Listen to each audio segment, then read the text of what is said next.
જય શ્રી કૃષ્ણ દર્શક મિત્રો, મારી યુટ્યુબ ચેનલ અમૃતવાણીમાં આપ સૌનું હાર્દિક સ્વાગત છે।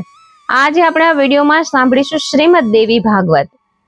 શ્રીમદ દેવી ભાગવત સાંભળતા પહેલા તેના મહાત્મ્યની કથા અવશ્ય સાંભળવી, તો જ તેનું મનોવાંછિત ફળ મળે છે।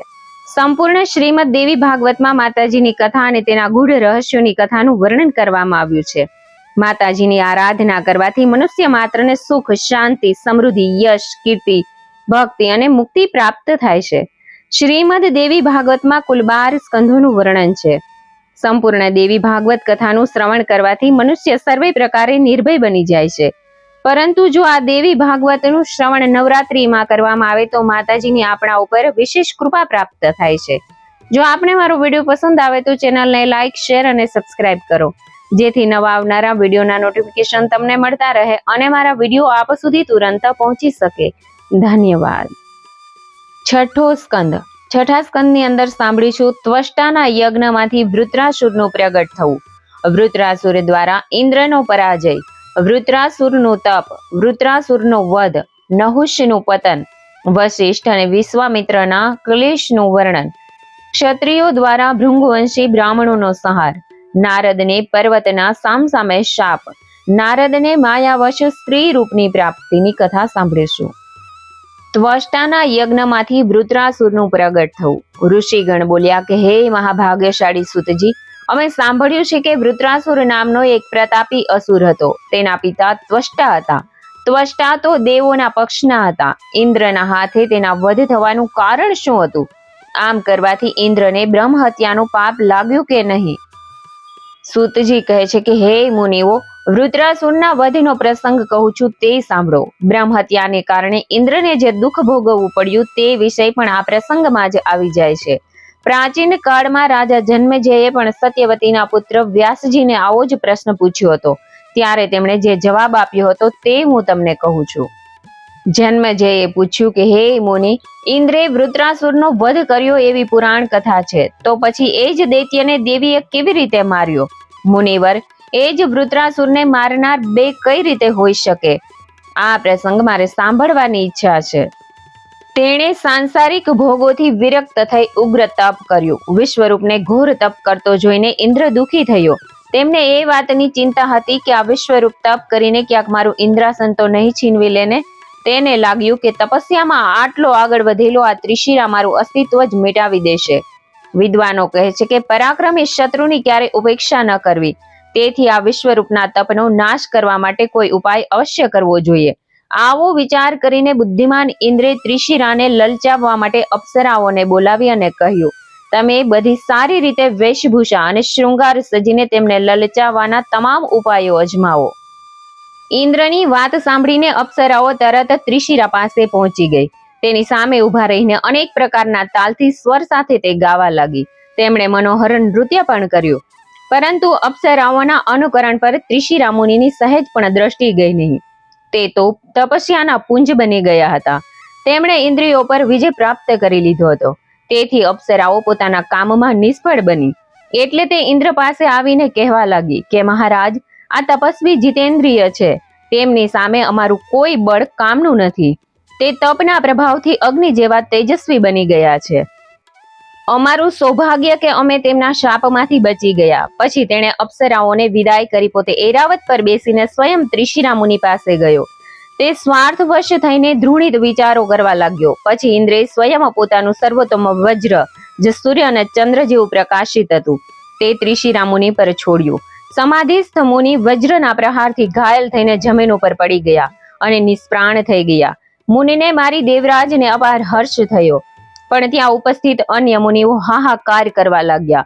તેઓ કહેવા લાગ્યા કે ઇન્દ્ર આ કાર્યથી મહાન દુષ્ટ અને પાપી બની ગયો છે, તેણે આ પાપનું ફળ અવશ્ય ભોગવવું પડશે।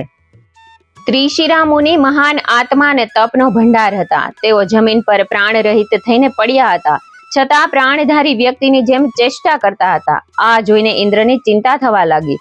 તે વખતે ત્યાં એક તક્ષા નામની વ્યક્તિ ઊભી હતી। ઇન્દ્રે તેને યજ્ઞોમાં ભાગ આપવાની લાલચ આપીને કહ્યું કે તું આ મુનિના ધડ પરથી માથું અલગ કરી દે। ઇન્દ્રની આવી વાત સાંભળીને તક્ષાના મનમાં લોભ જાગ્યો, અને લોભ પાપનું મૂળ છે। તેણે કુહાડીથી ત્રિશિરાના ત્રણેય માથા ધડથી અલગ કરી દીધા। તે ત્રણેય મસ્તકો જમીન પર પડતા મુનિના મુખમાંથી ગોરૈયા, કબૂતર અને તીતર વગેરે હજારો પક્ષીઓ ઉત્પન્ન થયા. આ જોઈ ઇન્દ્ર ખૂબ જ પ્રસન્ન થઈ સ્વર્ગમાં ચાલ્યો ગયો. તેણે બ્રહ્મ હત્યાની કોઈ ચિંતા કરી નહીં. બીજી બાજુ ત્વષ્ટાએ સાંભળ્યું કે મારો પરમ ધાર્મિક પુત્ર મરાઈ ગયો છે. ત્યારે તે અત્યંત ક્રોધિત થયા. તેમણે કહ્યું, મારો પુત્ર એક પુણ્યાત્મા મુનિ હતો, જેના દ્વારા તેની હત્યા થઈ છે. તેની સામે અવશ્ય બદલો લઈશ. તેનો વધ કરવા માટે હું બીજો પુત્ર ઉત્પન્ન કરીશ. ત્વષ્ટાએ પુત્ર ઉત્પન્ન કરવાના ઉદ્દેશથી અથર્વદેવના મંત્રોનું ઉચ્ચારણ કરીને અગ્નિમાં હવન કરવાનો પ્રારંભ કર્યો. 8 રાત્રિઓ સુધી હવન ચાલતો રહ્યો. અગ્નિની પ્રચંડ જ્વાળાઓ ધધકતી રહી. ત્યાર પછી તે અગ્નિમાંથી એક પુરુષ પ્રગટ થયો, જે અગ્નિ જેવો જ પ્રકાશમાન હતો. તે ત્વષ્ટાની સામે ઊભો થઈ ગયો. તેને જોઈને ત્વષ્ટા કહેવા લાગ્યા કે ઇન્દ્ર શત્રુ, તું મારી તપસ્યાના પ્રભાવથી અત્યંત શક્તિશાળી બની જા. તેમના કહેવાથી અગ્નિ જેવો તેજસ્વી તે પુત્ર તેનું શરીર વધારવા લાગ્યો. તે એટલો બધો વધ્યો જાણે આકાશને અડકતો હોય. તેનું વિકરાળ શરીર પર્વત જેવું દેખાતું હતું. તેણે કહ્યું કે પિતાજી, મને શું કામ કરવાની આજ્ઞા આપો છો? આપ આટલા બધા ચિંતામાં કેમ છો? તેનું કારણ મને જણાવો. હું હમણાં જ આપની ચિંતા દૂર કરીશ. પર્વતાકાર શરીર વાળા તે પુત્રને તેઓ કહેવા લાગ્યા કે પુત્ર, તું અત્યારે મને સંકટમાંથી ઉગારવા સમર્થ છે. તેથી તારું વૃત્ર નામ રાખું છું. મહાભાગ, તારો ત્રિશિરા નામનો પ્રસિદ્ધ તપસ્વી ભાઈ હતો. તે ત્રિલોકને આશ્ચર્ય પમાડે તેવી ઉગ્ર તપસ્યા કરતો હતો. ઇન્દ્રે વજ્રથી તેના મસ્તકો છેદીને તેણે મારા નિરપરાધી પુત્રને મારી નાખ્યો. તેથી હે પુરુષોમાં શ્રેષ્ઠ, હવે તું પાપી ઇન્દ્રને હરાવ. કારણ કે બ્રહ્મઘાતી, નીચ, નિર્લજ, દુષ્ટ બુદ્ધિ વાળો તે મહાશઠ છે. પછી ઇન્દ્રનો વધ કરવા માટે તે આયુધોથી વૃત્રાસુરને સજ્જ કરી દીધો. વૃત્રાસુર દ્વારા ઇન્દ્રનો પરાજય. વ્યાસજી કહે છે કે રાજન, ત્યાર પછી મહાબલી વૃત્રાસુર રથમાં બેઠો અને ઇન્દ્રને મારવા માટે નીકળી પડ્યો. દેવતાઓએ પરાસ્ત કરેલા કેટલાક અક્રૂર સ્વભાવના દાનવો વૃત્રાસુરને અત્યંત બળવાન સમજીને તેની સેવા માટે તેમની સાથે જોડાઈ ગયા. તેમને જોઈને ઇન્દ્રના ગુપ્તચરો તરત દેવરાજ ઇન્દ્ર પાસે પહોંચી ગયા અને વૃત્રાસુર શું કરવા માંગે છે તે જણાવ્યું. ગુપ્તચરોની વાત સાંભળીને ઇન્દ્ર ચિંતામાં પડી ગયો. તેણે ગુરુ બૃહસ્પતિને બોલાવી પોતાના મનની વાત જણાવી. બૃહસ્પતિએ કહ્યું કે હે ઇન્દ્ર, તમે નિરપરાધી મુનિને મારીને નિષેધ કર્મના ભાગીદાર બની ગયા છો. તમે મોહ અને લોભવશ બ્રહ્મ હત્યા કરી નાખી. હવે તે પાપનું ફળ સામે આવી ગયું છે. તે પ્રતાપી પ્રચંડ દૈત્ય જગતનો સંહાર કરવાની ઈચ્છાથી આવી રહ્યો છે. તે કોઈ રીતે મરશે નહીં. બૃહસ્પતિની વાણી સાંભળી ત્યાં હાહાકાર મચી ગયો. ઇન્દ્રે વસુઓ, રુદ્રો, અશ્વિની કુમારો અને આદિત્ય રાજોને તેમજ બીજા દેવતાઓનો શસ્ત્ર લઈ અહીં આવવા જણાવ્યું. પછી પોતે ઐરાવત હાથી પર બેસીને તેના ભવનમાંથી નીકળ્યા. તે જ પ્રમાણે બધા દેવતાઓ અને બધા પોતપોતાના વાહનો પર ચડી યુદ્ધની પ્રતીક્ષા કરીને હાથમાં અસ્ત્ર શસ્ત્ર લઈને નીકળી પડ્યા. ત્યાં સુધીમાં વૃત્રાસુર પણ દાનવો સાથે માનસ પર્વતની ઉત્તર સીમા પર પહોંચી ગયો અને પછી તો ત્યાં ઇન્દ્ર અને વૃત્રાસુરનું ભયંકર યુદ્ધ થયું. આ યુદ્ધ મનુષ્યના 100 વર્ષ સુધી ચાલતું રહ્યું. ત્યાર પછી વાયુગણ, અગ્નિ, યમ અને ઇન્દ્ર પણ રણભૂમિ છોડીને નાસી ગયા. તે જોઈને વૃત્રાસુર પણ તેના પિતા ત્વષ્ટા પાસે પાછો ગયો. વૃત્રાસુરે તેમને પ્રણામ કરીને કહ્યું કે પિતાશ્રી, મેં આપનું કાર્ય સિદ્ધ કર્યું છે. બધા જ દેવતાઓ અત્યંત ભયભીત થઈને નાસી ગયા છે. વ્યાસજી કહે છે કે રાજન, વૃત્રાસુરની વાત સાંભળીને ત્વષ્ટા અત્યંત પ્રસન્ન થઈ ગયા. તેમણે કહ્યું કે બેટા, આજે હું મારી જાતને સાચો પુત્રવાન સમજુ છું. મારું જીવન સફળ થઈ ગયું. પુત્ર, હવે હું તારા હિતની વાત કરું છું. મહાભાગ, હવે તું સાવધાન થઈ સ્થિર આસને બેસીને તપ કર. તારો શત્રુ ઇન્દ્ર મહાકપટી છે. તપ દ્વારા જ પ્રાણીને બુદ્ધિ અને બળ મળે છે. તપ કરવાથી જ યુદ્ધમાં વિજય મળે છે. તેથી તું બ્રહ્માજીની આરાધના કરીને શ્રેષ્ઠ વરદાન પ્રાપ્ત કરવાનો પ્રયત્ન કર. વરદાન મળ્યા પછી બ્રહ્મઘાતી અને દુરાચારી ઇન્દ્રની સત્તા તારે નષ્ટ કરી દેવી જોઈએ. બ્રહ્માજીને પ્રસન્ન કરીને તું અમર બની જા. પછી પાપી ઇન્દ્રને પરાસ્ત કરી દેજે. વ્યાસજી કહે છે કે રાજન, વૃત્રાસુરે પિતાશ્રીની આજ્ઞા લઈને પ્રસન્નતાપૂર્વક તપ કરવા ગંધમાદન પર્વત પર ગયા. ત્યાં પતિત પાવની ગંગાજી વહી રહ્યા હતા. તે અનજળનો ત્યાગ કરીને એક નિષ્ઠાથી યોગાભ્યાસ કરવા લાગ્યો. તે સ્થિર આસન પર બેસીને બ્રહ્માજીનું ધ્યાન કરવા લાગ્યો. વૃત્રાસુરને તપ કરતો જાણીને ઇન્દ્રને ચિંતા થવા લાગી. તેમણે તપમાં વિઘ્ન નાખવા માટે અનેક પ્રયત્ન કર્યા. પણ પરમ તપસ્વી વૃત્રાસુર તેના તપમાંથી સહેજ પણ વિચલિત ન થયો. વૃત્રાસુરનો તપ. વ્યાસજી કહે છે કે રાજન, તપસ્યા કરતા 100 વર્ષ પૂરા થયા ત્યારે લોક પિતામહ બ્રહ્માજી હંસ ઉપર બેસીને ત્યાં પધાર્યા. તેમણે આવીને કહ્યું કે હે ત્વષ્ટાનંદન, હવે શાંત થા, હવે ધ્યાન કરવાની આવશ્યકતા નથી, વરદાન માંગ. વૃત્રાસુર બ્રહ્માજીની સામે ઊભો થઈ ગયો. તેમણે નમ્રતાપૂર્વક 2 હાથ જોડી ગદગદ વાણીથી કહેવા લાગ્યો કે પ્રભુ, લોઢાથી, લાકડાથી કે બીજા શસ્ત્રોથી મારું મૃત્યુ ન થાય. યુદ્ધમાં મારું પરાક્રમ ક્રમશઃ વધતું રહે, જેથી પરમ બળવાન દેવતાઓ મને યુદ્ધમાં જીતી ન શકે. વ્યાસજી કહે છે કે વૃત્રાસુરની આ પ્રાર્થના સાંભળી બ્રહ્માજી કહેવા લાગ્યા કે હે વત્સ, તારી અભિલાષા પૂર્ણ થશે. લોઢા, લાકડાના અસ્ત્ર શસ્ત્રથી તથા કોઈ કઠોર પદાર્થથી તારું મૃત્યુ નહીં થાય. વૃત્રાસુરને વરદાન આપીને બ્રહ્માજી તેના લોકમાં પધારી ગયા. વૃત્રાસુર ઘેર આવીને બ્રહ્માજી દ્વારા મળેલા વરદાનની વાત તેના પિતાને કહી. વરદાનથી યુક્ત પુત્રને જોઈને ત્વષ્ટા અત્યંત રાજી થયા. તેમણે કહ્યું કે હે મહાભાગ, તારું કલ્યાણ થાવો. હવે તું મારા શત્રુ ઇન્દ્રને હરાવી પુત્રવધથી ઉત્પન્ન થયેલા મારા દુઃખને દૂર કરી દે, કારણ ઇન્દ્રએ મારા નિરપરાધી પુત્રને મારી નાખ્યો છે. વ્યાસજી કહે છે કે રાજન, ત્વષ્ટાની વાત સાંભળીને અત્યંત દુર્જય વૃત્રાસુર રથ ઉપર બેસીને તરત નીકળી પડ્યો. તે સમયે તેની વિશાળ સેનાની ગર્જનાથી અમરાવતી પણ ધ્રુજવા લાગી. ઇન્દ્રે પણ પોતાની સેના તૈયાર કરી. ત્યાર પછી દેવતાઓ અને દાનવો વચ્ચે ભયંકર યુદ્ધ શરૂ થયું. બંને વચ્ચે યુદ્ધમાં ઇન્દ્ર અને વૃત્રાસુર બંને વિજયની આશાથી એકબીજા ઉપર આયુધો ફેંકતા હતા. વૃત્રાસુરે એકદમ ક્રોધિત થઈ ઇન્દ્રને પકડ્યો અને વસ્ત્રો, આભૂષણો રહિત કરીને તેણે પોતાના મોઢામાં મૂકી દીધો અને પોતે દેવતાઓ સાથે લડતો રહ્યો. ઇન્દ્ર વૃત્રાસુર નામોમાં ચાલ્યો ગયો. તે જાણીને દેવતાઓ મનમાં અપાર આશ્ચર્ય અને દુઃખ થયું. વ્યાસજી કહે છે કે રાજન, દેવરાજની આ દશા જોઈને દેવતાઓ ગભરાઈ ગયા. પછી તેઓ ઇન્દ્રને છોડાવવાનો પ્રયત્ન કરવા લાગ્યા. તેમણે બૃહસ્પતિજીની સંમતિથી શત્રુનો સંહાર કરનારી અતિશય બળવાન જૃંભા બગાસાનું સર્જન કર્યું. તેનાથી વૃત્રાસુરને બગાસો આવ્યો અને તેનું મોઢું ખુલી ગયું. ઇન્દ્ર પોતાના અંગોને સંકેલીને તરત તેના મુખમાંથી બહાર નીકળી ગયા. ત્યારથી આ જગતમાં જૃંભાની ઉત્પત્તિ થઈ છે. ત્યાર પછી ફરી યુદ્ધ શરૂ થયું. દેવતાઓ અને દાનવોનું આ ભીષણ યુદ્ધ 10,000 વર્ષ સુધી ચાલ્યું. વૃત્રાસુરની શક્તિ જ્યારે અતિશય વધી ગઈ ત્યારે તેના તેજથી ઇન્દ્ર પરાસ્ત થઈ ગયો. ઇન્દ્રના પરાજયથી દેવતાઓ પણ અતિશય દુઃખી થઈ ગયા. ઇન્દ્ર સહિત બધા દેવતાઓ યુદ્ધમાંથી ભાગી ગયા. તરત જ વૃત્રાસુરે આવી સ્વર્ગની ગાદી પર પોતાનો અધિકાર કરી દીધો. વ્યાસજી કહે છે કે રાજન, યુદ્ધમાં હારી ગયેલા ઇન્દ્ર આદિ સંપૂર્ણ દેવતા ભગવાન વિષ્ણુ પાસે ગયા. ભગવાન વિષ્ણુએ કહ્યું કે શ્રેષ્ઠ દેવતાઓ, આ દૈત્ય તપ કરીને બ્રહ્માની આરાધના કરી છે. બ્રહ્માએ તેને વરદાન આપી ચૂક્યા છે. વરદાનના પ્રભાવથી તે દુર્જય થઈ ગયો છે અને તેણે શત્રુની રાજધાની પર અધિકાર પ્રાપ્ત કરી લીધો છે. આ વૃત્રાસુર અજય શત્રુ છે. સામનીતિનો પ્રયોગ કર્યા વિના સફળતા મળશે નહીં. પહેલા તેને કોઈ પણ રીતે પ્રલોભનો દ્વારા વશમાં કરો, પછી મોકો આવે તેને મારી નાખો. ગંધર્વો, તમે બધા તે પરાક્રમી વૃત્રાસુર પાસે જાઓ અને તેની સાથે ચર્ચા કરીને ઇન્દ્ર સાથે તેની મિત્રતા કરાવી દો. તમે લોકો મંગળમયી ભગવતી મહામાયા પાસે જાઓ. તેમની આરાધના કરવાથી ઇન્દ્ર એકલા જ આ યુદ્ધમાં શત્રુને મારી શકશે, કારણ ભગવતી મહામાયાના પ્રભાવથી વૃત્રાસુર મોહિત થઈ જશે અને તેને સહેલાઈથી મારી શકાશે. પરંતુ ભગવતી જગદંબા પ્રસન્ન થાય ત્યારે જ આ બધું શક્ય બને. ભગવાન વિષ્ણુએ દેવતાઓ સમક્ષ પોતાનો વિચાર પ્રગટ કર્યો. ત્યારે દેવતાઓ સુમેરુગીરીના શિખર ઉપર ગયા.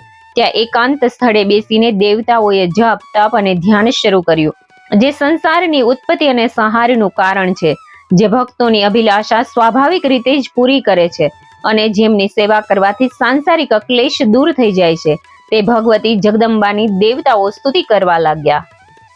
વ્યાસજી કહે છે કે રાજન, આ પ્રમાણે દેવતાઓ દ્વારા સ્તુતિ કરવાથી ભગવતી જગદંબા સુંદર રૂપ ધારણ કરીને પ્રગટ થયા. ત્યારે જગદંબાએ દેવતાઓને કહ્યું કે મને જણાવો, તમારી સામે કયું મુશ્કેલ કાર્ય ઉપસ્થિત થયું છે. દેવતાઓ બોલ્યા કે હે દેવી, દેવતાઓને અતિશય દુઃખ આપનારા પ્રબળ શત્રુ વૃત્રાસુરને મોહિત કરવાની વ્યવસ્થા કરો. તેની બુદ્ધિ પર એવું આવરણ નાખી દો કે તે દેવતાઓ પર વિશ્વાસ કરવા લાગે અને અમારા શસ્ત્રોમાં એવી શક્તિ મૂકો જેથી તે શત્રુ મરી શકે. વ્યાસજી કહે છે કે રાજન, બહુ સરસ, એવું જ થશે. એમ કહીને ભગવતી જગદંબા ત્યાંથી અંતર ધ્યાન થઈ ગયા. બધા દેવતા પ્રસન્નતાપૂર્વક પોતપોતાના સ્થાને ચાલ્યા ગયા હતા. વૃત્રાસુરનો વધ. વ્યાસજી કહે છે કે રાજન, આ પ્રમાણે વરદાન મેળવીને દેવતાઓ તથા મુનિઓ વૃત્રાસુરના ઉત્તમ સ્થાને ગયા. તેમણે કપટયુક્ત મધુર વાણીથી વૃત્રાસુરને મિત્રતા માટે રાજી કરી લીધો. તેમની વાત સાંભળીને વૃત્રાસુરે કહ્યું કે મહાભાગ, સૂકા તથા લીલા અસ્ત્ર શસ્ત્રથી, પથ્થરથી, લાકડાથી, લોખંડથી કે વજ્રથી દિવસે કે રાત્રે મને ન મારે. મારી આ શરતને આધીન હું મિત્રતા કરવા તૈયાર છું. વ્યાસજી કહે છે કે ઇન્દ્રે વૃત્રાસુરની બધી શરતો સ્વીકારી લીધી. ત્યારથી વૃત્રાસુર ઇન્દ્રની વાત પર વિશ્વાસ કરવા લાગ્યો. ક્યારેક બંને સાથે સાથે નંદનવનમાં ફરવા જતા, તો ક્યારેક ગંધર્માદન પર પર્વત પર જતા, ક્યારેક સમુદ્ર કિનારે આનંદથી લટાર મારવા જતા હતા. છતાં ઇન્દ્રના મનમાં વૃત્રાસુરને મારવાનો ઈરાદો યથાવત હતો. એક દિવસની વાત છે. ઇન્દ્રે વૃત્રાસુરને સમુદ્ર કિનારે જોયો. તે સમયે સંધ્યાકાળનો સમય હતો, અર્થાત દિવસ પણ ન હતો ને રાત્રિ પણ ન હતી. તેણે વિચાર્યું, અત્યારે જ આ શત્રુને મારી નાખવો જોઈએ. આ નિર્જન સ્થાનમાં અત્યારે તે એકલો છે. હવે આ મોકાનો ફાયદો ઉઠાવી લેવો જોઈએ. પરંતુ આ શત્રુને મારવો કઈ રીતે? તે તો અજેય છે. આમ ઇન્દ્ર વિચારતા હતા. ત્યાં સમુદ્રના હિલોડામાં તેમણે ફીણ જોયું. તે ફીણ પર્વતોનો ટુકડો હોય તેવું લાગતું હતું. તેમણે વિચાર્યું, આ ફીણ સૂકું પણ નથી અને લીલું પણ નથી. આ ફીણને શસ્ત્ર પણ ન કહી શકાય. આમ વિચારી ઇન્દ્ર તે ફીણ હાથમાં લીધું અને પરમ શક્તિ ભગવતીનું ધ્યાન કર્યું. ચિંતન કરતાની સાથે જ ભગવતી ત્યાં પધાર્યા અને તેમણે ફીણમાં પોતાની શક્તિ સ્થાપિત કરી દીધી. ભગવાન વિષ્ણુ તો વજ્રમાં પ્રવેશ કરી જ ચૂક્યા હતા. તે વજ્રને ફીણથી ઢાંકી દીધું. ઇન્દ્રે તે ફીણથી ઢંકાયેલા વજ્રને વૃત્રાસુર ઉપર ફેંક્યું. તે વાગતા જ વજ્રથી કપાયેલા પર્વતની જેમ તે દાનવ એકાએક જમીન ઉપર પડી ગયો અને તે જ ક્ષણે તેના પ્રાણ નીકળી ગયા. તેથી ઇન્દ્રને ખૂબ જ આનંદ થયો. આ પ્રમાણે પરાશક્તિના પ્રવેશવાળા ફીણ દ્વારા ઇન્દ્ર વૃત્રાસુરને મારવામાં સફળ થયા. દેવીએ પહેલેથી જ તે દાનવની બુદ્ધિ પર આવરણ નાખી દીધું હતું. લોકો બધા જાણતા હતા કે દેવી વૃત્રાસુરનો વધ કરનાર છે.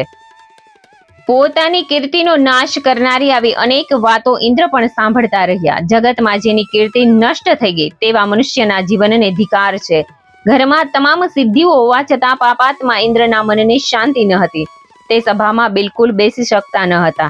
તે ક્યારેક ભયભીત થઈ જોર જોરથી શ્વાસ લેતા તો ક્યારેક મૂર્છિત થઈ જતા. આવી પરિસ્થિતિને જોઈને ઇન્દ્રાણીએ તેમને પૂછ્યું કે પ્રભુ, આપનો ભયંકર શત્રુ તો મરાઈ ગયો છે, છતાં આપ આટલા ભયભીત કેમ છો?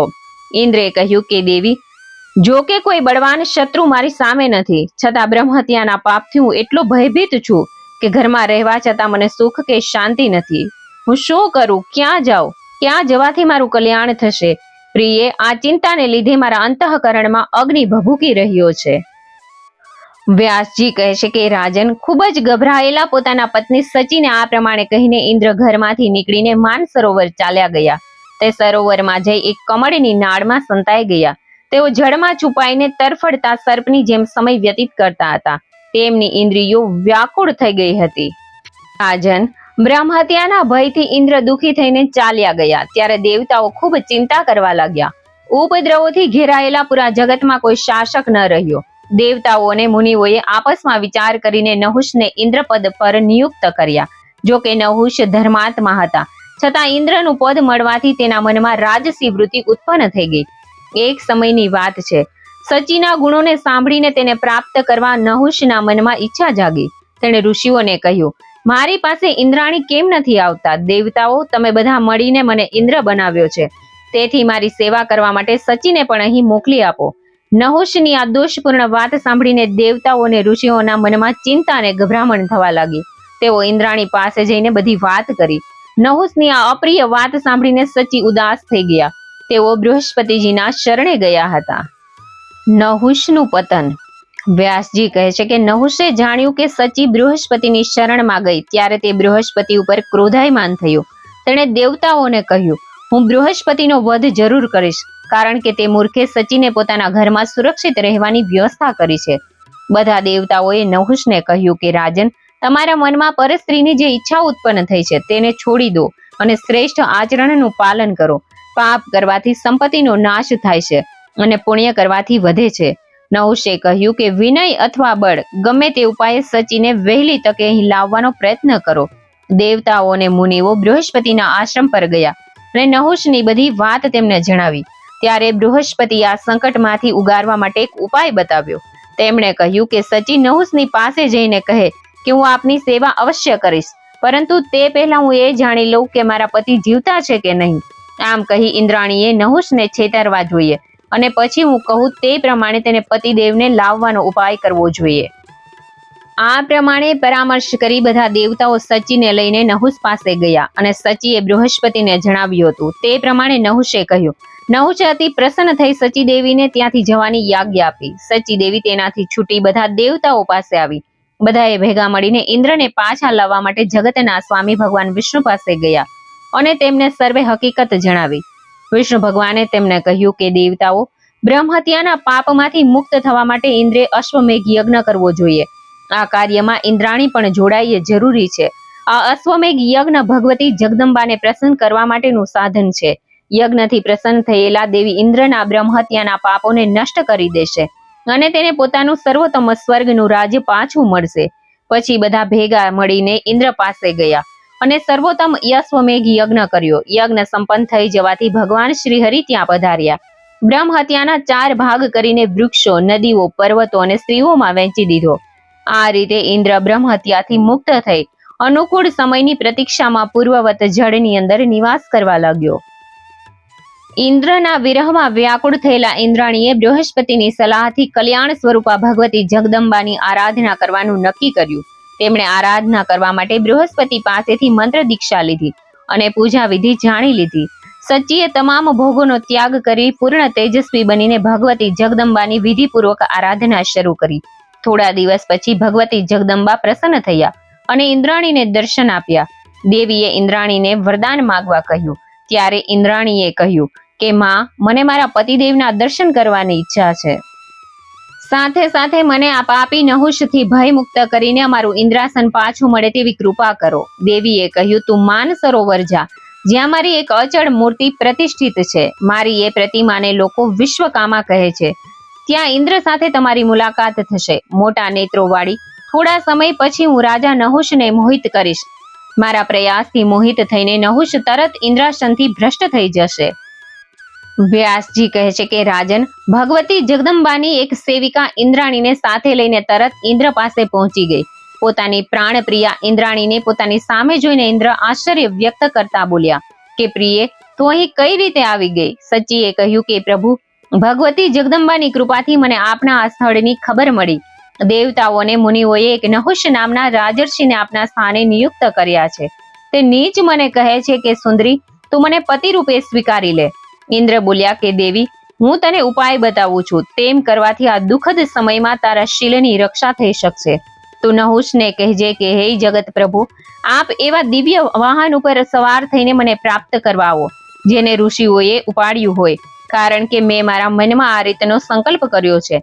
આમ કરવાથી એ નક્કી છે કે નહુષ ઋષિઓના શાપથી બળીને ભસ્મ થઈ જશે. આ કાર્યમાં ભગવતી જગદંબા તમારી મદદ કરશે.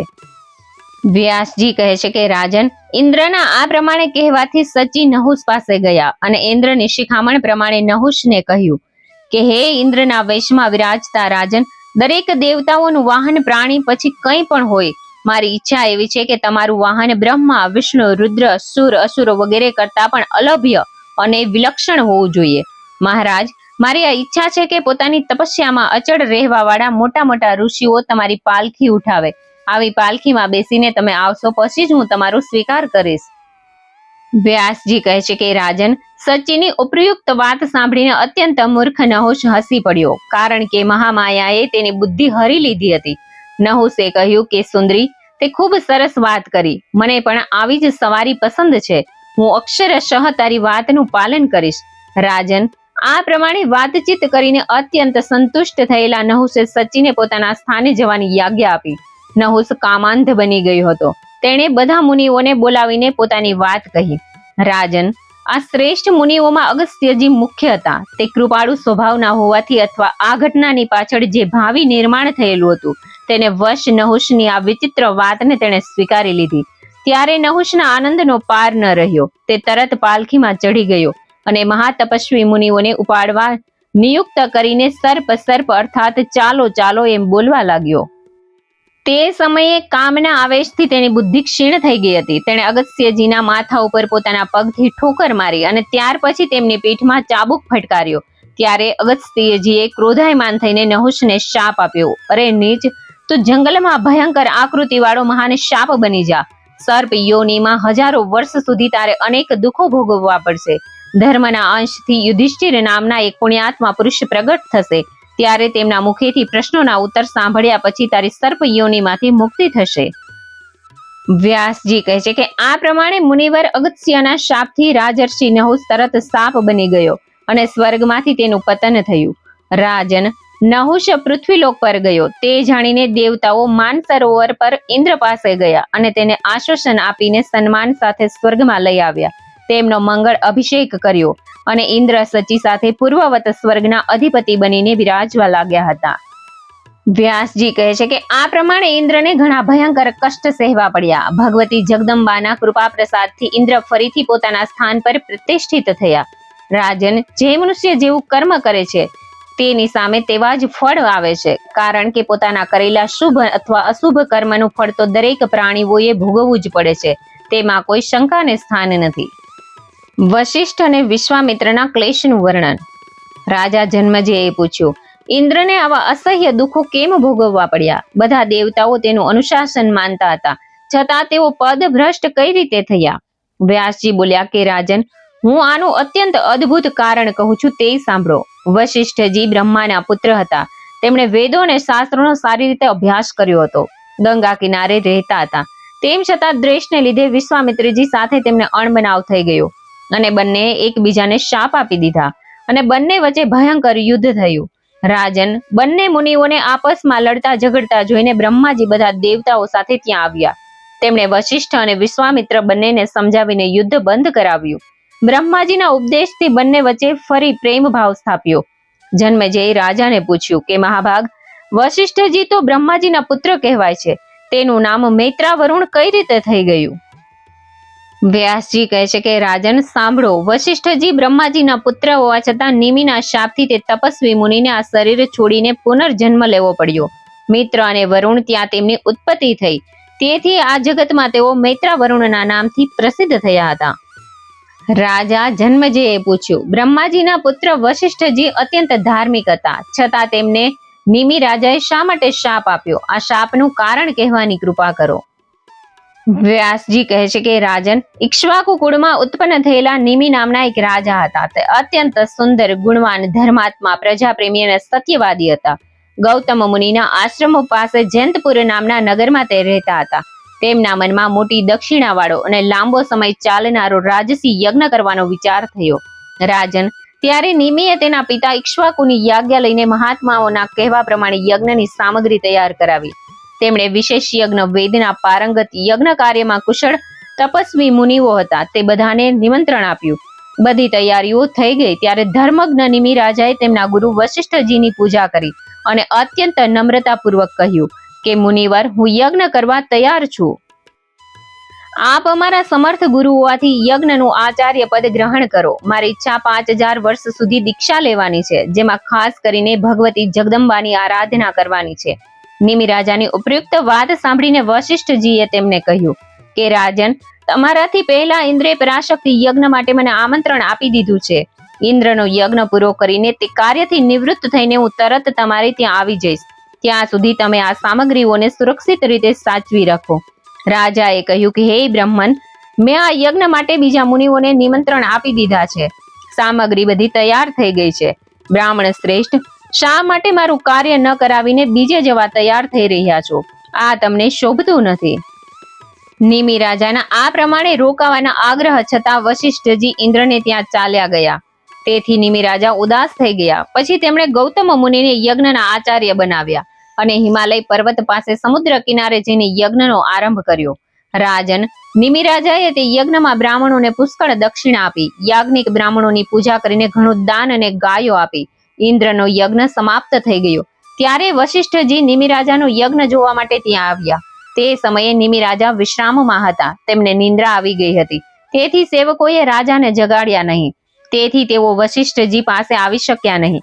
જ્યારે વશિષ્ઠજીને લાગ્યું કે રાજા મારું અપમાન કરી રહ્યા છે, તેમના મનમાં ક્રોધ ઉત્પન્ન થયો. તેમણે રાજાને શાપ આપી દીધો, તે મારા જેવા ગુરુ છોડીને બીજાને ગુરુ બનાવ્યા છે. રાજન, આ રીતે મારું અપમાન કરીને તે યજ્ઞનો આરંભ કરી દીધો. અરે મૂર્ખ, મારા ના કહેવા છતાં તું રોકાયો નહીં. તેથી આજે જ તારું આ શરીર નષ્ટ થઈ જાવ. તું વિદેહ થઈ જા. મુનિનો આ શાપ સાંભળીને સેવકોએ તરત જ નિમિ રાજાને જગાડ્યા અને વશિષ્ઠજી અત્યંત કોપાયમાન થયા છે તે વાત પણ જણાવી.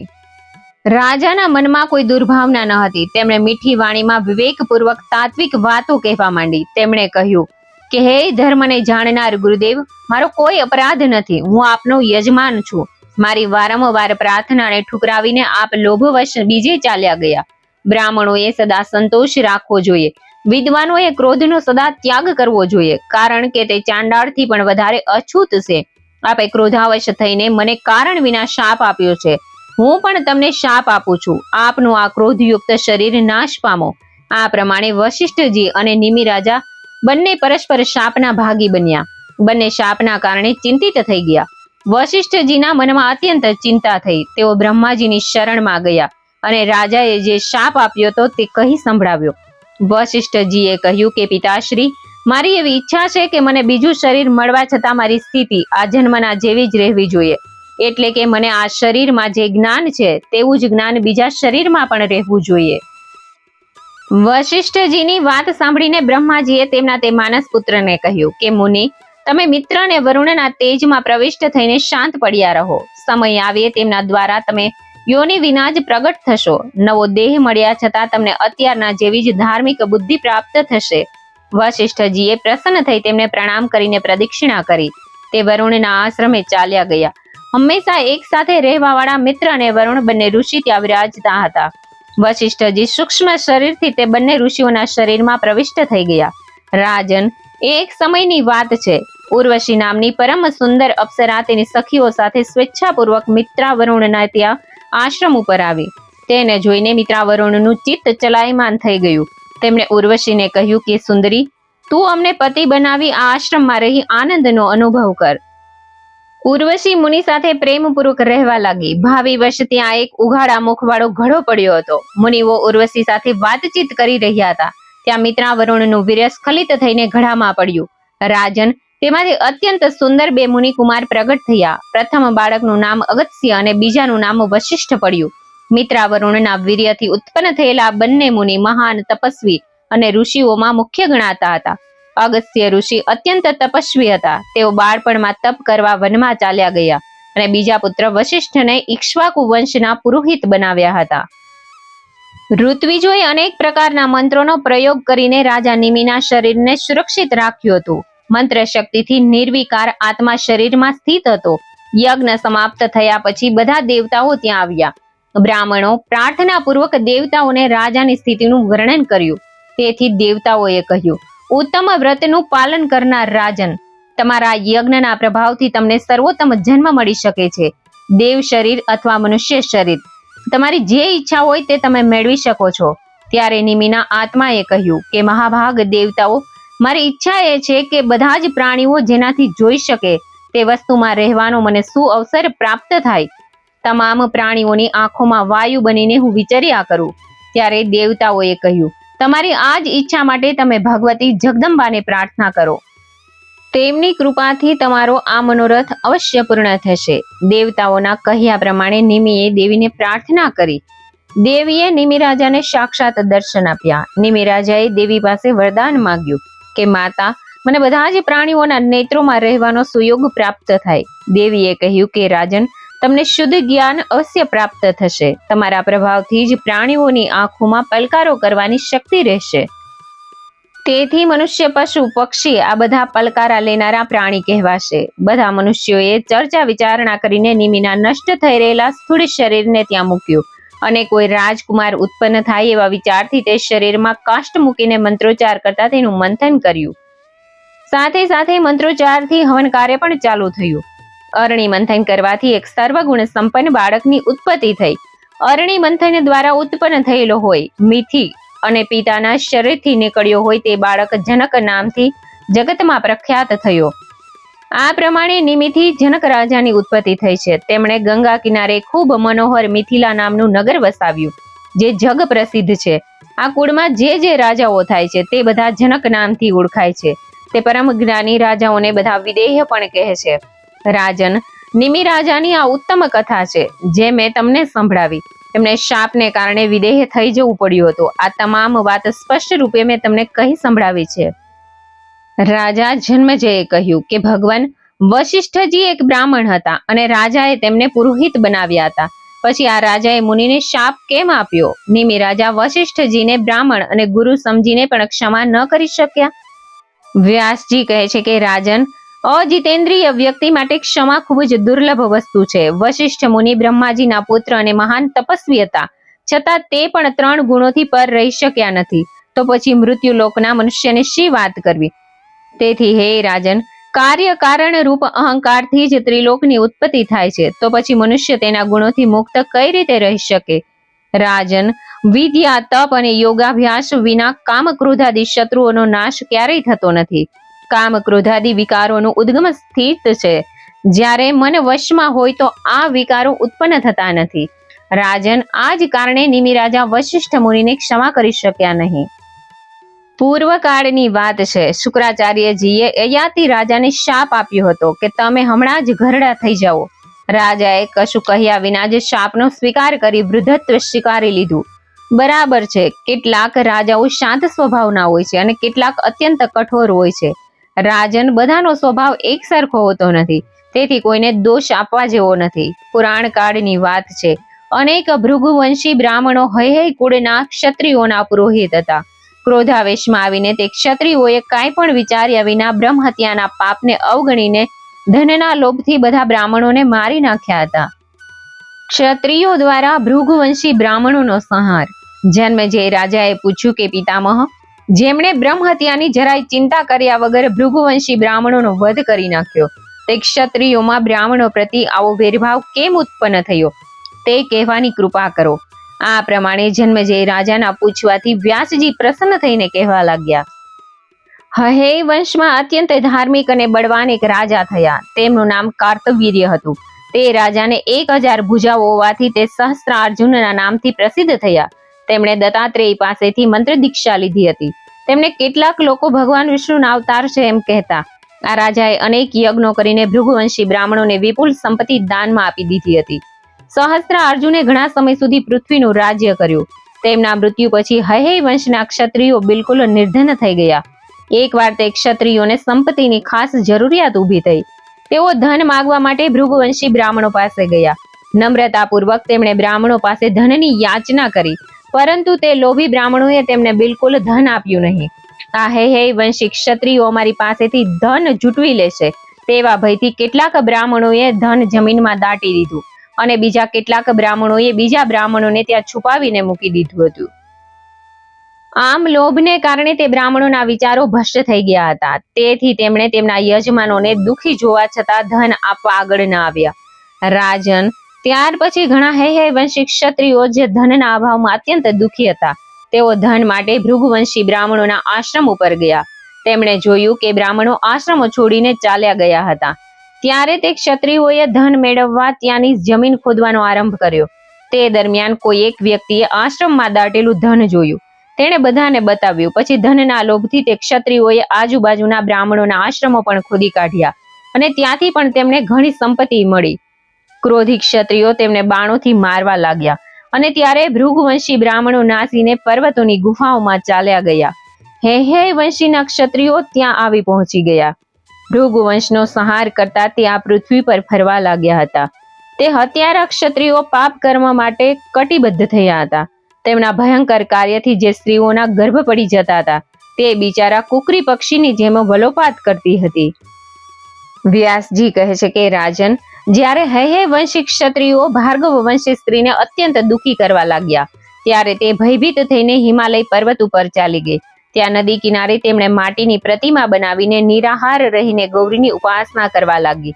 ત્યારે ભગવતી દેવી તે સ્ત્રીઓના સ્વપ્નમાં આવ્યા અને કહ્યું, તમારામાંથી કોઈ એક સ્ત્રી જાંગ સાથળમાંથી એક પુરુષ ઉત્પન્ન કરશે. મારા અંશરૂપ તે પુરુષ તમારું કાર્ય સંપન્ન કરશે. સ્ત્રીઓ જાગી ત્યારે તેમને ખૂબ હર્ષ થયો. તેમાંની એક સ્ત્રીએ ગર્ભધારણ કર્યો હતો, પરંતુ તેને ક્ષત્રિયોનો ભય હતો, તેથી ત્યાંથી તે ભાગી ગઈ. ક્ષત્રિયોએ તેને ભાગી જતા જોઈ લીધી. તેઓ સ્ત્રીની પાછળ દોડ્યા અને કહેવા લાગ્યા, આ સ્ત્રીને તરત જ પકડીને મારી નાખો, કારણ કે તે ગર્ભવતી હોવાથી અહીંથી ભાગી રહી છે. ભયથી ધ્રુજી તે સ્ત્રી હત્યારા ક્ષત્રિયોને જોઈને રડવા લાગી. ગર્ભમાં રહેલા બાળકે સાંભળ્યું કે માં રોઈ રહી છે. તે અત્યારે બહુ દયનીય સ્થિતિમાં છે. તેનું રક્ષક કોઈ નથી. માતાને ભયથી રડતા જોઈને બાળકના ક્રોધની કોઈ સીમા ન રહી. તે સાથળ ચીરીને તરત બહાર નીકળી આવ્યો. જાણે બીજો સૂર્ય ઉદય થયો હોય તેવો લાગતો હતો. તે બાળકે તેના તેજથી ક્ષત્રિયોની આંખોનું તેજ હરી લીધું. જન્મથી જ આંધળા હોય તેમ પર્વતોની ગુફાઓમાં તેઓ આમ તેમ ભટકવા લાગ્યા. તેમને થયું કે આ બ્રાહ્મણ સ્ત્રીનો જ પ્રભાવ છે. તે સતી સ્ત્રી હોવી જોઈએ. આમ વિચારીને તે દ્રષ્ટિહીન અને નિરાશ્રિત હૈહય વંશના ક્ષત્રિયો આ પતિવ્રતા બ્રાહ્મણ સ્ત્રીની શરણમાં ગયા અને કહેવા લાગ્યા કે હે માતા, આપ પ્રસન્ન થાવો. અજ્ઞાનવશ અમારાથી જે અપરાધ થઈ ગયો છે તે આવું ક્ષમા કરો. આજથી અમે નિંદિત કાર્ય ક્યારેય નહીં કરીએ. હવેથી ભવિષ્યમાં અમે ભાર્ગવો સાથે શત્રુતા નહીં રાખીએ. હે વંશી ક્ષત્રિયોની ઉપયુક્ત વાત સાંભળીને બ્રાહ્મણ સ્ત્રીએ કહ્યું, ક્ષત્રિયો, તમારી દ્રષ્ટિ આ બાળકે હરી લીધી છે. તે બાળક મારી સાથળમાંથી પ્રગટ થયો છે. જ્યારે તમે ભૃગુવંશના નિરપરાધી બાળકો જે ધર્માત્મા અને તપસ્વી હતા તેઓને મારી રહ્યા હતા ત્યારે બાળક મારા ગર્ભમાં આવી ગયો હતો. તે 100 વર્ષથી મારા ગર્ભમાં છે. આ બાળકે 4 વેદ અને 6 શાસ્ત્રોનો પૂર્ણ અભ્યાસ સરળતાથી કરી લીધો છે. આ બાળક ભગવતી જગદંબાની કૃપાથી ઉત્પન્ન થયો છે. તેથી તમે આ બાળકની પ્રાર્થના કરો તો તે પ્રસન્ન થઈ અવશ્ય તમને નેત્ર જ્યોતિ પાછી આપશે. વ્યાસજી કહે છે કે બ્રાહ્મણ સ્ત્રીની વાત સાંભળીને હે ક્ષત્રિયો તે બાળકના ચરણમાં મસ્તક ઝુકાવીને પ્રાર્થના કરવા લાગ્યા. તેથી મુનિકુમાર પ્રસન્ન થઈ ગયા અને આંધળા ક્ષત્રિયોને કહ્યું કે રાજાઓ, તમે બધા મારી વાત ઉપર વિશ્વાસ રાખી સુખપૂર્વક ઘેરે જાઓ. પ્રારબ્ધે જે કાંઈ નિર્માણ કર્યું છે તે અવશ્ય થઈને જ રહે છે. બાળકના ઉદ્દેશ્યથી તે ક્ષત્રિયો તેમના ઘરે ચાલ્યા ગયા અને તેમની આંખોમાં પૂર્વવત જ્યોતિ આવી ગઈ. વ્યાસજી બોલ્યા કે હે રાજન, હવે હું તમને હૈહયોની ઉત્પત્તિનો ઇતિહાસ કહું છું તે સાંભળો. એકવાર ભગવાન વિષ્ણુએ લીલા માત્રથી લક્ષ્મીજીને ઘોડી બનવાનો શાપ આપી દીધો. ભગવાનની પ્રત્યેક લીલામાં રહસ્ય હોય છે. તેને ભગવાન જ જાણી શકે. શ્રી લક્ષ્મીજીને તેનાથી ખૂબ જ દુઃખ થયું, પરંતુ તે ભગવાનને પ્રણામ કરીને તથા તેમની આજ્ઞા લઈને મૃત્યુલોકમાં ચાલ્યા ગયા. પૂર્વકાળમાં સૂર્યના પત્નીએ ખૂબ ઉગ્ર તપ કર્યું હતું. ત્યાં ભગવતી લક્ષ્મી ઘોડીનું રૂપ ધારણ કરીને રહેવા લાગ્યા. ત્યાં રહીને ભગવતી લક્ષ્મી ભગવાન શંકરનું એકાગ્ર ચિત્તથી ધ્યાન કરવા લાગ્યા. દેવતાઓના 1000 વર્ષ સુધી તેમણે તપ કર્યું. ત્યાર પછી 3 નેત્રોવાળા ભગવાન શંકરે પ્રસન્ન થઈને પોઠિયા ઉપર બેસીને પધારી તેમને સાક્ષાત દર્શન આપ્યા. ભગવાન શંકર તેમના ગણો સાથે ત્યાં આવી પહોંચ્યા અને કહ્યું કે હે સિંધુ સુતા, આવા દેવેશ્વર શ્રીહરિને છોડીને તમે મારી આરાધના કેમ કરી રહ્યા છો? લક્ષ્મીજીએ કહ્યું કે આશુતોષ, મને મારા પતિદેવે શાપ આપી દીધો છે. આપ તે શાપથી મારો ઉદ્ધાર કરવાની કૃપા કરો. શંભુ તેમણે શાપમાંથી મુક્ત થવાનો ઉપાય પણ કરી દીધો છે. તેમણે કહ્યું કે લક્ષ્મી, જ્યારે તારાથી પુત્ર ઉત્પન્ન થશે ત્યારે શાપમાંથી મુક્ત થઈને તું વૈકુંઠમાં સ્થાન પ્રાપ્ત કરીશ. ભગવાન, અત્યારે હું પતિદેવના સાનિધ્યથી વંચિત છું. તેઓ વૈકુંઠમાં બિરાજે છે. પછી તેમના અભાવમાં હું પુત્રવતી કઈ રીતે થઈ શકું? દેવેશ, જો આપ પ્રસન્ન હો તો વરદાન આપવાની કૃપા કરો. ભગવાન શંકરે મધુર વાણીમાં તેમને આશ્વાસન આપીને કહ્યું કે સુંદરી, ધીરજ રાખો. હું તમારા તપથી અત્યંત પ્રસન્ન છું. તમારા પતિદેવ તમને અવશ્ય મળશે. તે જગદીશ્વર મારી પ્રેરણાથી ઘોડાનું રૂપ લઈને તમારી કામના પૂરી કરવા માટે અહીં જરૂર આવશે. હે સુંદર ભ્રમરો વાળા, તમે તેમના જેવા પુત્રની માતા અવશ્ય બનશો. તમારો પુત્ર બધા માટે આદરણીય થશે અને તે સમસ્ત ભૂમંડળનો રાજા બનશે. મહાભાગ્યવતી, પુત્ર જન્મ પછી તમે તમારા પતિ સાથે વૈકુંઠમાં જઈ શકશો અને તેમના પ્રાણપ્રિય તરીકે તેમની સાથે રહેવાનું સૌભાગ્ય તમને પ્રાપ્ત થશે. તમારા એ પુત્રનું નામ એકવીર હશે. તેનાથી ભૂમંડળ પર હે નામના ક્ષત્રિયોનો વંશ વિસ્તરશે. વ્યાસજી કહે છે કે આ પ્રમાણે લક્ષ્મીજીને વરદાન આપીને ગૌરીપતિ ભગવાન શંકર પાર્વતી સાથે અંતર ધ્યાન થઈ ગયા. લક્ષ્મીજીને વરદાન આપીને ભગવાન શંકર તરત કૈલાસ તરફ ચાલ્યા ગયા. ત્યાં જઈને તેમણે તેમના પરમ ચતુર ચિત્રરૂપને દૂત બનાવી લક્ષ્મીજીનું કાર્ય સિદ્ધ કરવા માટે વૈકુંઠમાં મોકલ્યો.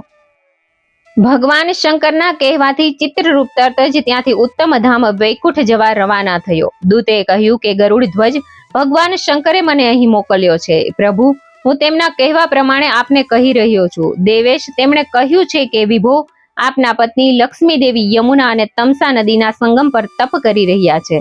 સંપૂર્ણ કામનાઓ પૂર્ણ કરનારા તે દેવી અત્યારે ઘોડીનું રૂપ ધારણ કરીને ત્યાં પધાર્યા છે. હે પુંડરીકાક્ષ હરિ, તમે તમારા આ પત્નીનો ત્યાગ કરીને ક્યું સુખ ભોગવી રહ્યા છો? જગતમાં જેની પત્ની દુઃખથી દિવસો વ્યતીત કરતી હોય તેના જીવનને ધિક્કાર છે. આપ લક્ષ્મીજી પાસે જાઓ અને તેમને આશ્વાસન આપીને અહીં લઈ આવો.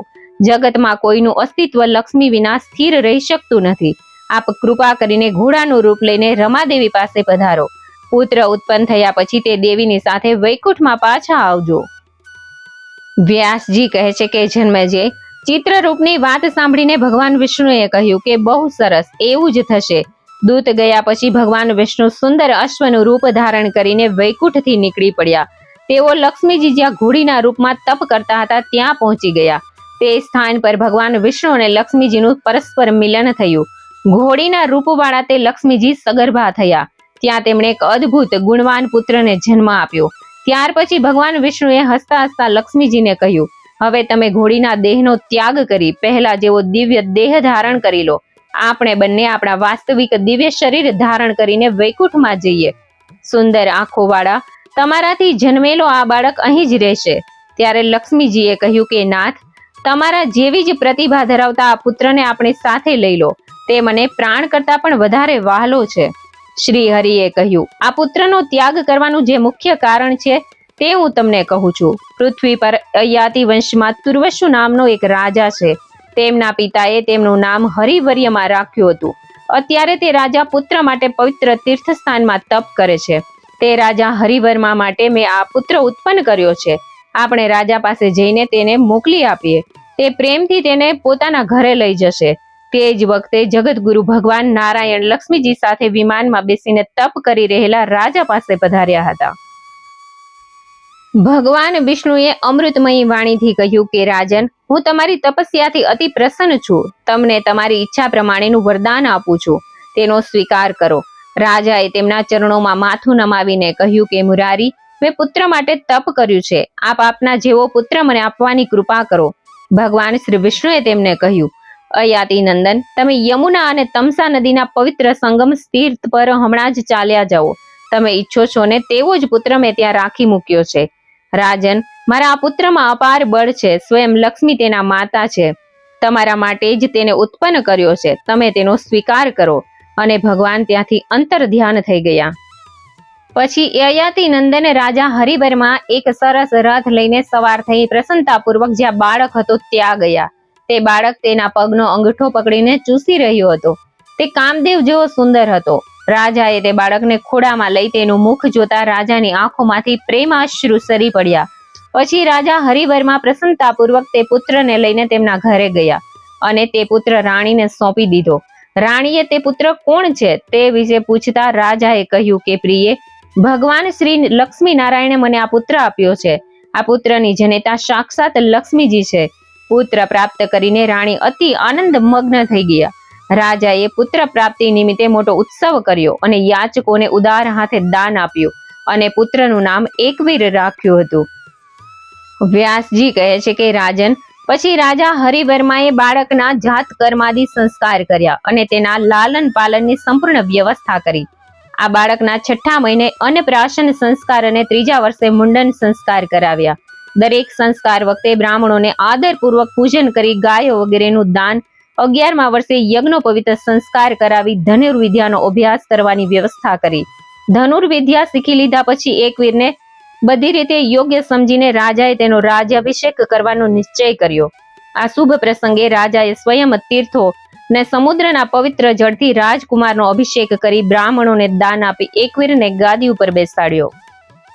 પછી રાજા હરિવર્મા તેમની પત્ની સાથે વનમાં ચાલ્યા ગયા અને ત્યાં વૃક્ષના પાંદડા અને ફળાહાર કરીને નિરંતર ભગવાન શંકરની આરાધના કરવા લાગ્યા. પ્રારબ્ધ કર્મ સમાપ્ત થતા પત્ની સાથે રાજા પંચ મહાભૂતના શરીરનો ત્યાગ કરી સ્વર્ગમાં સીધાવ્યા. પિતાજીનો સ્વર્ગવાસ થઈ ગયો તેવું જાણીને હૈ એકવીર રાજકુમારે વૈદિક વિધિ પ્રમાણે તેમની ઉત્તર ક્રિયા કરી હતી. થોડા સમય પછી રાજા રેભ્યની પુત્રી એકાવલી સાથે રાજા એકવીરના વિધિપૂર્વક લગ્ન થયા. વિવાહ થઈ ગયા પછી મહારાજ એકવીર પોતાની પત્ની એકાવલીની સાથે રહીને અનેક પ્રકારના ભોગો ભોગવવા લાગ્યા. એકાવલીએ એક પુત્રને જન્મ આપ્યો. તે કૃતવીર્યના પુત્ર કાર્તવીર્ય થયા. આ પ્રમાણે મેં હૈહય વંશનું વર્ણન કર્યું છે. નારદને પર્વતના સામસામે શાપ આપવા. જન્મજય રાજાએ કહ્યું કે ભગવાન વ્યાસજી, તમે મારી એક શંકાનું નિવારણ કરો કે મોટા મોટા દેવતાઓને પણ મોહ કેવી રીતે ઉત્પન્ન થાય છે. વ્યાસજી કહે છે કે હે રાજન, મેં પૂર્વકાળે નારદજીને આ વિશે પૂછ્યું હતું ત્યારે તેમણે મને કહ્યું કે આ સંસારમાં રહેનારો કોઈ પણ પ્રાણી મોહથી અસ્પૃશ્ય રહી શકતો નથી. મોટા મોટા દેવતાઓને ઋષિ મુનિઓ બધા જ મોહને આધીન થઈને સંસારમાં ભટક્યા કરે છે. વ્યાસજી, હું મોહવશ સ્ત્રી મેળવવાના ચક્કરમાં ફસાયો તેનો એક પ્રસંગ કહું છું. એકવાર હું અને પર્વત મુનિ ભારત વર્ષની યાત્રા માટે સ્વર્ગમાંથી પૃથ્વી ઉપર આવ્યા. અમે બંને એવી પ્રતિજ્ઞા કરી કે જેના મનમાં જેવો વિચાર આવે તેવો એકબીજાને કહી દેવો. મનનો ભાવ પવિત્ર હોય કે અપવિત્ર પણ એકબીજાથી છુપાવી રાખવો નહીં. આ પ્રમાણે પ્રતિજ્ઞા કરી અમે પૃથ્વી ઉપર ફરવા લાગ્યા. તે સમયે વર્ષા ઋતુનું આગમન થઈ ગયું હતું. તેથી અમે સંજય રાજાના મનોહર નગરમાં રોકાઈ ગયા. તે રાજાને એક દમયંતી નામની સ્વરૂપવાન પુત્રી હતી. રાજાની આજ્ઞાથી તે કન્યા હંમેશા અમારી સેવામાં હાજર રહેતી હતી. અમે બંને સંજય રાજાના ભવનમાં સારી રીતે સેવા પામી રહ્યા હતા. હું હાથમાં વીણા લઈને મધુર સ્વરમાં સામવેદનું ગાન કરતો હતો. મારા મનોહર સામગાનને સાંભળીને રાજકુમારી દમયંતી મારા ઉપર આસક્ત થઈ ગઈ. તેને મારા ઉપર ખૂબ જ પ્રેમ ઉત્પન્ન થયો. આવી સ્થિતિમાં મારું મન પણ તે કન્યા તરફ ચલાયમાન થઈ ગયું. હવે મારા તરફ વિશેષ પ્રેમ રાખનારી તે રાજકુમારીના સેવા કાર્યમાં અને પદાર્થ આપવામાં ભેદભાવ થવા લાગ્યો. આની નોંધ પર્વત મુનિએ લીધી. તેમણે એકાંતમાં મને પૂછ્યું કે નારદ, સાચે સાચું જણાવ કે વાત શી છે? રાજકુમારી તમારા પ્રતિ વિશેષ પ્રેમ રાખે છે, તેવો પ્રેમ મારા પ્રતિ રાખતી નથી. ત્યારે મેં કહ્યું કે આ રાજકુમારી મને પતિ બનાવવા ઈચ્છે છે અને તેના પ્રતિ મારી પણ માનસિક ભાવના તેના જેવી જ બની ગઈ છે. આ સાંભળીને મુનિવર પર્વત ક્રોધે ભરાઈને મને શાપ આપી દીધો. તે પહેલા પ્રતિજ્ઞા કરીને મારી સાથે ઠગાઈ કરી છે, એટલે જ તું હમણાં જ વાંદરાના મુખવાળો થઈ જા. પર્વત મુનિના શાપથી મારા મોઢાની આકૃતિ તરત જ વાંદરા જેવી થઈ ગઈ. મેં પણ ક્રોધાવેશમાં આવી તેને શાપ આપ્યો, તું પણ સ્વર્ગમાં રહેવા માટે અનધિકારી બની જા. તે આટલા નાના અપરાધમાં મને શાપ આપી દીધો, તેથી તું પણ હવે મૃત્યુલોકમાં જ પડ્યો રહે. પર્વત મુનિ અત્યંત ઉદાસ થઈને નગરમાંથી ચાલ્યા ગયા. પછી રાજકુમારીને મને વાંદરો થયેલો જોયો ત્યારે તેના મુખ ઉપર ઉદાસી છવાઈ ગઈ. વાનર જેવું મોઢું થઈ જવાથી મને પણ ઘણું દુઃખ થયું. હું સ્વેચ્છાપૂર્વક ત્યાં જ રોકાયો. થોડા સમય બાદ રાજાએ તેની કન્યાનો વિવાહ કરવાનું વિચાર્યું. તે માટે પ્રધાનમંત્રી બોલાવીને કહ્યું, તમે મને કોઈ સુયોગ્ય વર બતાવો તો હું મારી પુત્રીના વિધિવત પાણી ગ્રહણને સંસ્કાર કરાવી દઉં. રાજાનો વિચાર જાણી દમયંતીએ પોતાની ધાવ માતાને બોલાવીને કહ્યું કે હું બુદ્ધિમાન નારદજીને વરી ચૂકી છું. તેમની વીણાના સ્વરોએ મને મોહિત કરી દીધી છે. તેથી હવે હું બીજા કોઈ પુરુષ સાથે લગ્ન કરવા ઈચ્છતી નથી. ધાવ દ્વારા કહેવાયેલી પુત્રીની વાત સાંભળીને રાજાએ તેની રાણી કેકેયીને કહ્યું કે પ્રિય, વાંદરા જેવા મુખવાળા એ નારદને આપણી કન્યા કેમ અપાય? તમે એકાંતમાં શાસ્ત્રની યાજ્ઞા અને વૃદ્ધ પુરુષોની મર્યાદા કહીને યુક્તિપૂર્વક સમજાવીને તેની હઠ છોડાવો. રાણી કેકેયીએ રાજકુમારી દમયંતીને ઘણી સમજાવી, પણ તે એકની બે ન થઈ. દમયંતીએ કહ્યું કે હે માં, શું પિતાશ્રી મુનિવર નારદજીના અપાર અને અદ્વિતીય ગુણોને નથી જાણતા?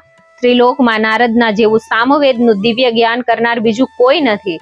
તેથી મેં ખૂબ સમજી વિચારીને આ મુનિને પસંદ કર્યા છે.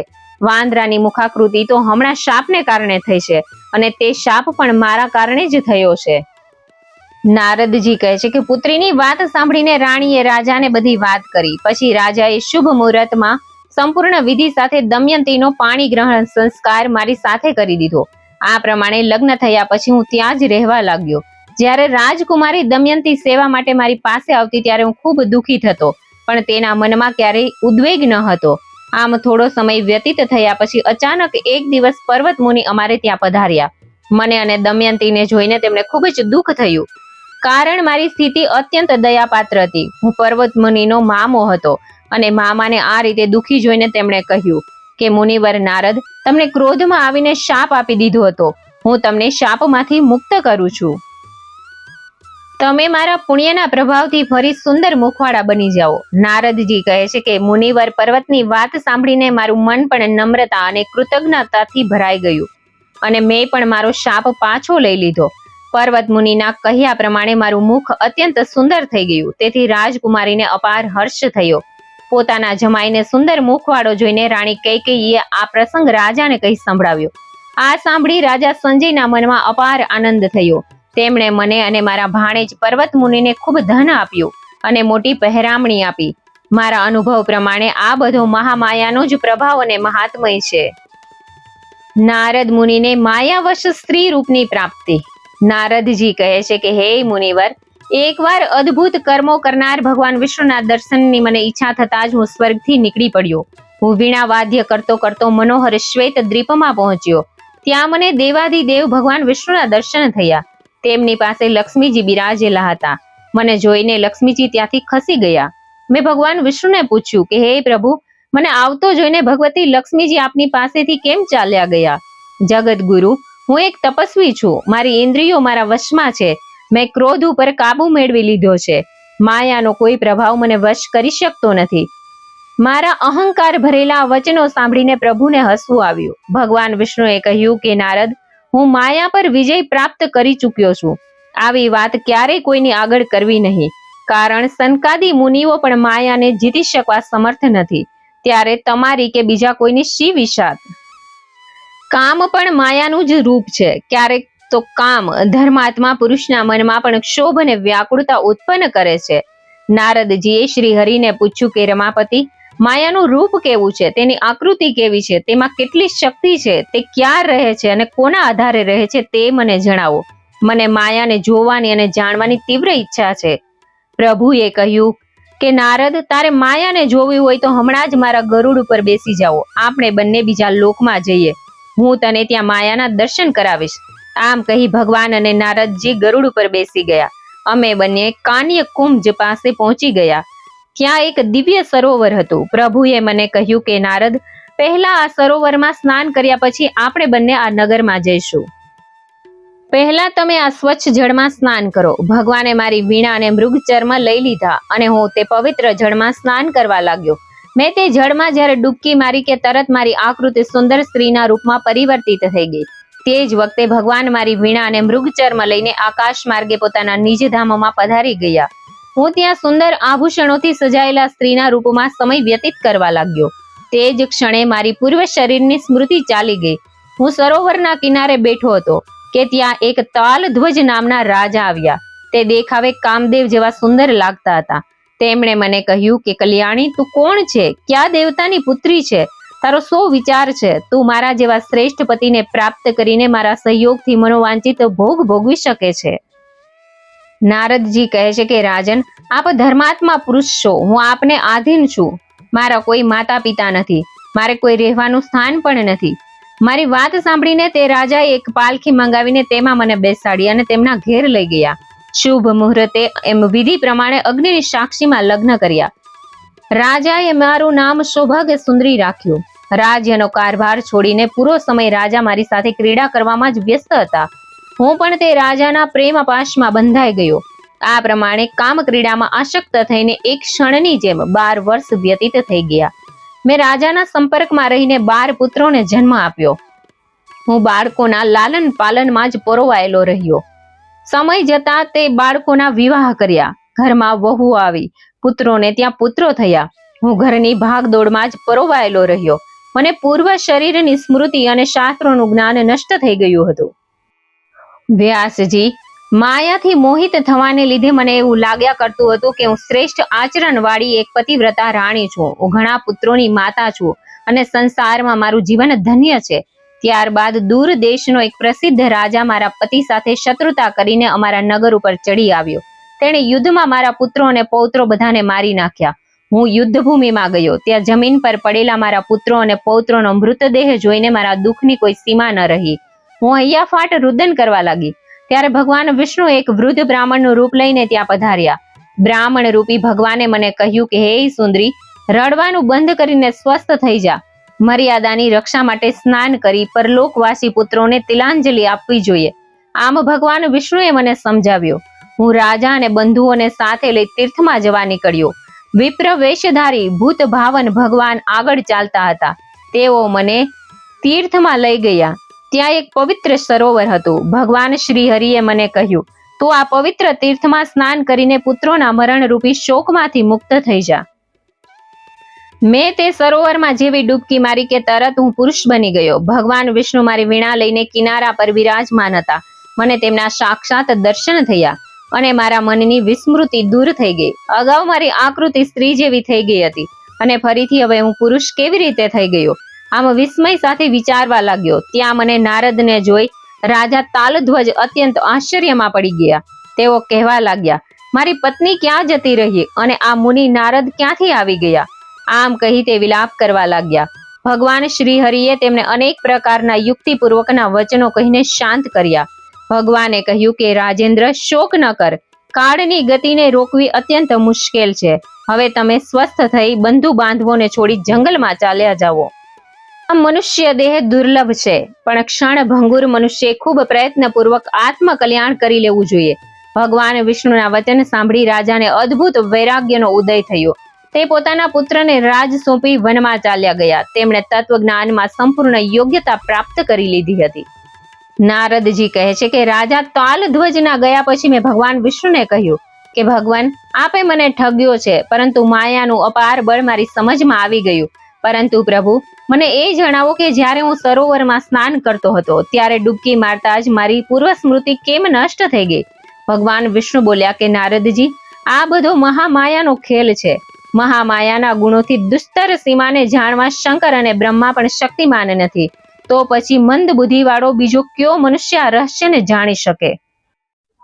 પછી ભગવાન વિષ્ણુ ગરુડ ઉપર બેસી વૈકુંઠમાં ગયા અને હું મારા પિતાજી બ્રહ્માજીના ભવન પર ગયો. મને આટલો બધો મૂંઝાયેલો જોઈ તેમણે મને કહ્યું કે મહાભાગ, તું ક્યાં ગયો હતો? અત્યારે તારું મન કેમ સ્થિર દેખાતું નથી? તને કોણે ઠગ્યો છે?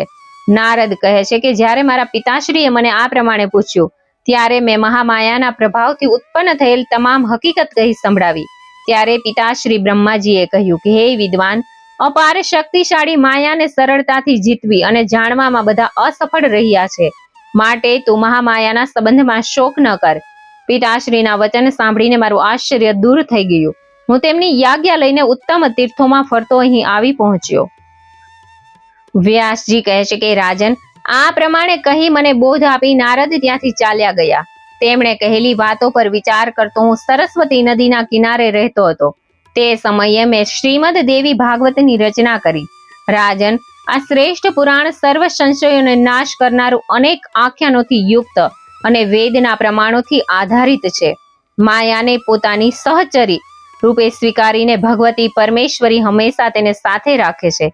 તેથી સચ્ચિદાનંદ વિગ્રહ ધારણ કરવા વાળી તે ભગવતીને માયેશ્વરી કહેવાય છે.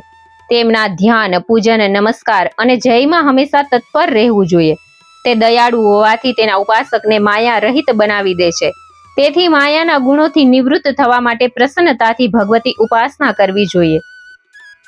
ઇતિ શ્રી શ્રીમદ દેવી ભાગવતમાં 6ઠો સ્કંધ સમાપ્ત. જય માતાજી, જય જગદંબે. મને સાંભળવા માટે ધન્યવાદ.